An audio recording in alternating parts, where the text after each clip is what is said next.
source. And have you seen what happened in Chernobyl plant? Totally different case. Totally different case. I mean, if you look at the Chernobyl incident, that was a design flaw. It was built horribly. It just was not built properly. And so what we're seeing these days is that nuclear technology, nuclear power plants have come so far. And we look at these incidents. So Chernobyl #1 is an amazing outlier that we should not even consider when it comes to nuclear power plants these days. And also then we look at Fukushima and we look at 3 Mile Island. Yes, of course, there are some safety concerns there. What we found was little to no evidence that the actual radiation has caused any adverse health effects. Well, but the harm done by radiation remains largely unknown. Not with the 3 Mile Island incident. It's been almost 40 years, over 40 years since this actually happened. And again, there's no evidence, little to no evidence to suggest that people have been adversely affected. Well, there has been other studies on the more recent Japanese Fukushima nuclear meltdown that there has been high radiation levels in the nearby sea, that there has been other worries, of course, coming from people. But I think engineering is only one side of the story. Although some of these new plants that are of most modern and are purportedly to be said are the safest, but still, I think it takes more than just engineering to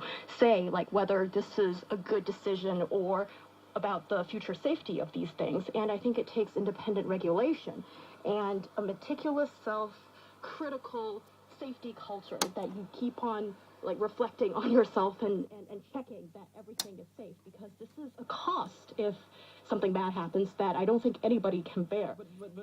So you're weighing a future cost against a cost that we are all paying right now. I'm saying that China and also Russia, who's also planting a few of these nuclear projects, don't really have yet shown that it can provide a safety net that I think the general public really needs to give the authority or the green light to build some nuclear power plant next to your door. I think it takes a lot of trust and also a lot of information that has to be given to the public to ensure this kind of consensus. Otherwise, why would people say yes to something that is potentially so dangerous?